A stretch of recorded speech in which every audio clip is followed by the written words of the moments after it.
अब बारी आती है कि पेपर अटेम्प्ट कैसे करें। ये इंस्ट्रक्शंस हम अपने एनरोल्ड स्टूडेंट्स को भी, बाकियों को भी, सभी बच्चों को बताते हैं कि पेपर अटेम्प्ट कैसे करें। पहली बात तो पेपर में आपने घबराना नहीं है, जो आता है जैसे आता है आपने करना है, सारा पेपर अटेम्प्ट करना है। कैसे? सबसे पहले जो सब्जेक्ट में आपकी सबसे बेस्ट है, आपका जो सब्जेक्ट आपका बेस्ट है, मतलब जिसमें आपको सबसे ज़्यादा कॉन्फिडेंस है, उसको करो। मोस्ट ऑफ स्टूडेंट्स में बायोलॉजी होगा वो, तो आप बायो के क्वेश्चन सबसे पहले कर लो। उसके बाद फिर केमिस्ट्री कर लो, इंग्लिश कर लो, नर्सिंग एप्टीट्यूड आया तो वो कर लो, क्वांटिटेटिव आ गया तो पहले फिजिक्स कर लेना, फिर क्वांटिटेटिव कर लेना। एक बात का ध्यान रखना, इन केस क्वांटिटेटिव एप्टीट्यूड आया, पहले नंबर पे उसे अटेम्प्ट ना करना। नर्सिंग एप्टीट्यूड या क्वांटिटेटिव एप्टीट्यूड, जो मर्जी जो भी आया ना उन दोनों में से, हमेशा उसको लास्ट में अटेम्प्ट करना।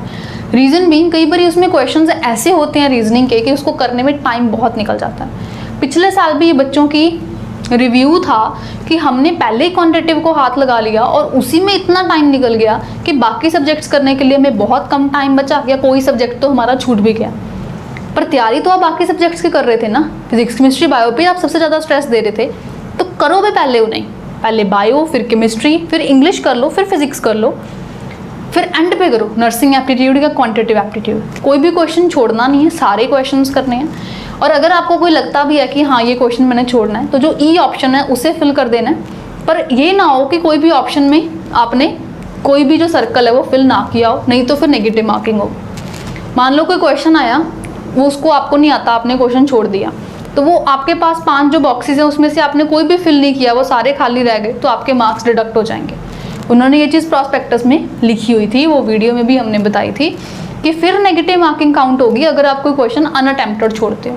अटेम्प्ट करो, चारों में से ही जो भी आपको ऑप्शन लग रही है करो, कौन आपको रोक रहा है, करो अटेम्प्ट। बट इन केस आपको ये है कि नहीं ही करना, तो छोड़ने के बजाय आप 5th कर लो। फिर भी हमारा सजेशन यही रहेगा कि 5th ऑप्शन करने के बजाय आप पहली 4 ऑप्शन में से कोई ना कोई करो, क्योंकि 5th वाले का तो वैसे भी कोई बेनिफिट नहीं ना, चारों में से करो, क्या पता वो ठीक ही हो जाए।